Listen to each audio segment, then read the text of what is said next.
ইদারা মাদ্রাসা এটা আমাদের অন্তরের সাথে গাঁথা। আল্লামা নূর হোসেন কাসিমি রহমতুল্লাহি আলাইহি এই মাদ্রাসা প্রতিষ্ঠা যখন থেকে করেছেন তখন থেকে দেশের বিভিন্ন কার্যক্রমে ওনার সাথে জড়িত ছিলাম। ওনার একজন কর্মী হিসাবে কাজ করেছিলাম বিদায়। বর্তমান মাদ্রাসা যারা পরিচালনা করছেন, আসাতাজায়ে কেরাম যারা রয়েছেন, ওনাদের সাথে গভীর সম্পর্ক, গভীর বন্ধুত্ব। সেই খাতিরেই, সেই সুবাদই আমাকে হুকুম করেছেন কিছু বলার জন্য। হযরত মৌলানা মিজানুর রহমান সাঈদ সাহেব সর্বশেষ আপনাদের সামনে যে কথাগুলো বলে তিনি ইতি টেনেছেন, এই কথাগুলির আলোকে আমি আপনাদেরকে দু চারটা কথা বলতে চাই। মুহাম্মদুর রাসূলুল্লাহ সাল্লাল্লাহু আলাইহি ওয়াসাল্লাম পৃথিবীতে আগমনের পূর্বে 1,24,000 পয়গম্বর আল্লাহ পাক পৃথিবীতে প্রেরণ করেছেন। যুগে যুগে নবী আসছে।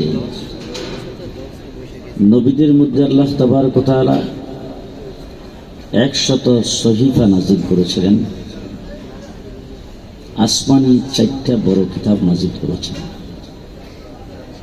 গোটা পৃথিবী আজকে কোথাও কোনো মিউজিয়ামে 100 সহিফার কোনো অস্তিত্ব খুঁজে পাওয়া যাবে না।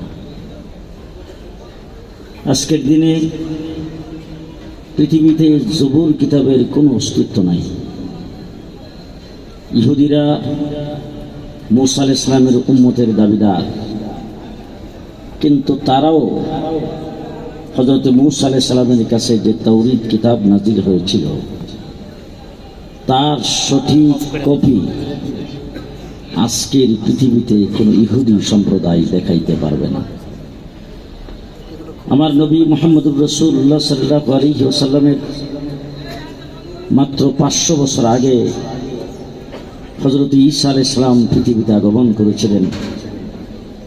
ঈসা আলাইহিস সালাতু ওয়াস সালামের কাছে আল্লাহ পাক ইনজিল কিতাব নাজিল করেছিলেন। ঈসা আলাইহিস সালাম চলে যাওয়ার পরে 500 বছর পরে আমার নবী পৃথিবীতে আগমন করেছেন। রাসূলুল্লাহ সাল্লাল্লাহু আলাইহি ওয়াসাল্লাম পৃথিবীতে আগমন করে দেখলেন ইনজিল কিতাব যেটা হযরত ঈসা আলাইহিস সালামের কাছে নাজিল করেছিলেন আল্লাহ পাক, সেই ইনজিল কিতাবের অস্তিত্ব 500 বছর পরে পৃথিবীতে নাই। রাসূল জন্মগ্রহণ করে দেখেছেন হযরত ঈসা আলাইহিস সালাতু ওয়াস সালামের আদর্শ, তার কৃষ্টি, কালচার, তার তরিকা একটাও বিদ্যমান নাই। মানুষগুলি সব বড় বড় ঠাই পরিণত হয়েছে। 360 বুট লাগাইছেন বাইতুল্লাহর চতুর্দিকে। লাত, উজ্জা, মানাত আর হুবলের পূজা করে। বাইতুল্লাহ শরীফ উলঙ্গ হয়ে তোয়াফ করে। অসভ্যতার এমন চরম সীমায় পৌঁছে কলঙ্ক মনে করে এবং এই সন্তানকে জিন্দা কবর দেয়। আমার নবী মুহাম্মদুর রাসূলুল্লাহ সাল্লাল্লাহু আলাইহি ওয়াসাল্লাম 500 বছরের ব্যবধানে এসে ইনজিলের অস্তিত্ব শেষ, ঈসা আলাইহিস সালামের আদর্শের অস্তিত্ব শেষ, তার কৃষ্টি, কালচার, তার সংস্কৃতির অস্তিত্ব শেষ, তার দ্বীনের অস্তিত্ব শেষ। আমার নবী আজকে দুনিয়া থেকে চলে গেছেন 1450 বছর, কিন্তু 1450 বছর পরে আজকের দিনে মুহাম্মদুর রাসূলুল্লাহ সাল্লাল্লাহু আলাইহি ওয়াসাল্লামকে আল্লাহ তাবারক ওয়া তাআলা রাসূল বিদায় হজে আরাফার ময়দানে গিয়েছিলেন। সেই জায়গায় আল্লাহ পাক আয়াত নাযিল করেছিলেন, আল ইয়াউমা আকমালতু লাকুম দীনাকুম, আজকের দিনের দিন ইসলামকে, তোমাদের দিনকে তোমাদের জন্য অল কমপ্লিট করে দিলাম। সেই কমপ্লিট দিন আমার রাসূল উম্মতের কাছে রেখে গেছেন। আজকে 1450 বছর পরে কমপ্লিট দিনের সামান্য ছোট খাটো কোনো কিছুর কোনো পরিবর্তন হয়নি। আজকের গোটা পৃথিবীতে মুহাম্মদুর রাসূলুল্লাহ সাল্লাল্লাহু আলাইহি সাল্লাম যে দ্বীন নিয়ে এসেছিলেন, সেই দ্বীন জীবন যে অবস্থায় রাসূল রেখে গিয়েছিলেন সেই অবস্থায় আছে। হুজুরের আপনার চাইতে আপনার সুন্নাত যে অবস্থায় রাসূল রেখে গিয়েছিলেন, যেইভাবে সাহাবায়ে কেরাম আমল করেছেন উম্মতের কাছে ঠিক সেইভাবে আছে। আমার নবী 30 পারা কোরআন সাহাবায়ে কেরামের কাছে যেইভাবে দিয়ে গিয়েছিলেন 1450 বছর পরে এইভাবে আছে। মুহাম্মদুর রাসূলুল্লাহ সাল্লাল্লাহু আলাইহি সাল্লামের শরীয়ত যেইভাবে রাসূল রেখে গিয়েছিলেন সেইভাবে আছে, কিয়ামত পর্যন্ত থাকবে। আর জের জবর নক্তা দাড়ি কোমর কোনো পরিবর্তন হবে না। একটা তো হলো আল্লাহ তাবারক ওয়া তাআলা তার হেফাজতের দায়িত্বভার গ্রহণ করেছেন। ইন্না নাহনু নাযালনা যিকরা ওয়া ইন্না লাহু লাহাফিজুন। আরেক দিক থেকে আল্লাহ হেফাজত করবেন। কিভাবে হেফাজত করবেন?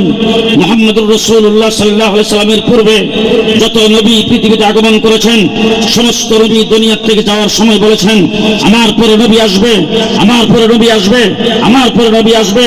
হযরত ঈসা আলাইহিস সালাম এসে বলেছেন মুবাশশিরাম বিরাসূল ইয়াতি মিন বাদি ইসমুহু আহমদ, আমি দুনিয়া থেকে চলে যাব, আহমদ নামের বিশ্ব নবী, আখেরি নবী, শ্রেষ্ঠ নবী, শেষ নবী, তার খুশখবরি দেওয়ার জন্য আল্লাহ পাক আমাকে দুনিয়াতে প্রেরণ করেছেন। খুশখবরি দিয়ে গেছেন হযরত ঈসা আলাইহিস সালাম। অতীতে যত নবী পৃথিবীতে আগমন করেছেন কোন নবী দুনিয়া থেকে যাওয়ার সময় তার খলিফা নির্ধারণ করে যান নাই, কাউকে খলিফা হিসেবে ঘোষণা করে যান নাই। কোন নবী দুনিয়া থেকে যাওয়ার সময় তার নায়ক নির্ধারণ করে যান নাই। আমার রাসূল সাল্লাল্লাহু আলাইহি সাল্লাম ঘোষণা করেছেন উম্মত ভালো করে শুনে রাখো, আলাইকুম বিসুন্নতি ওয়া সুন্নাতিল খুলাফায়ে রাশিদিন আল মাহদিয়িন।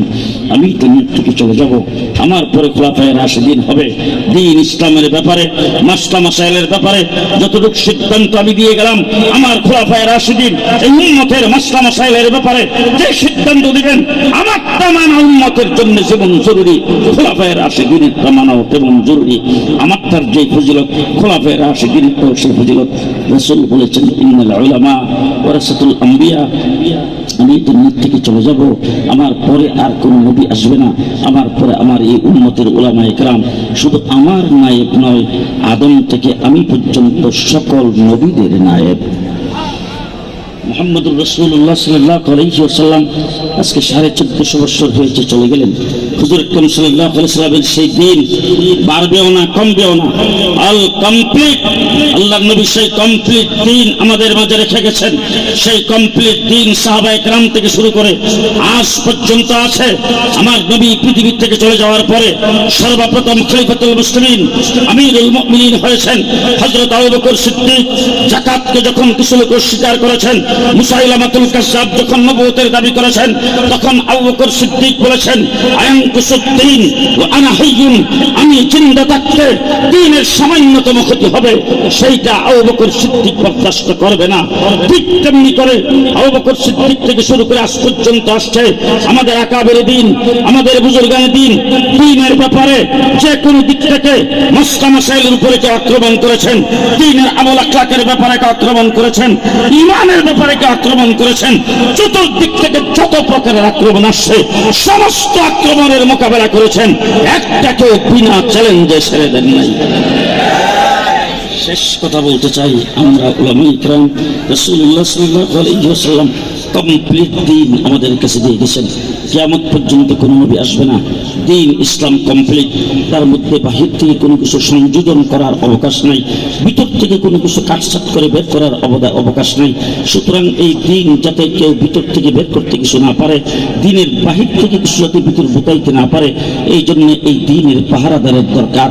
আজকে গোটা বিশ্বের সর্বত্র নজর করলে দেখা যায় মুহাম্মদুর রাসূলুল্লাহ সাল্লাল্লাহু আলাইহি সাল্লামকে যে দিন দিয়ে আল্লাহ পাক পৃথিবীতে প্রেরণ করেছিলেন সেই দিনের যাবতীয় সবকিছুর পাহারাদারি করছেন উলামায়ে দেওবন্দ, তার মধ্যে কোনো সন্দেহ নাই।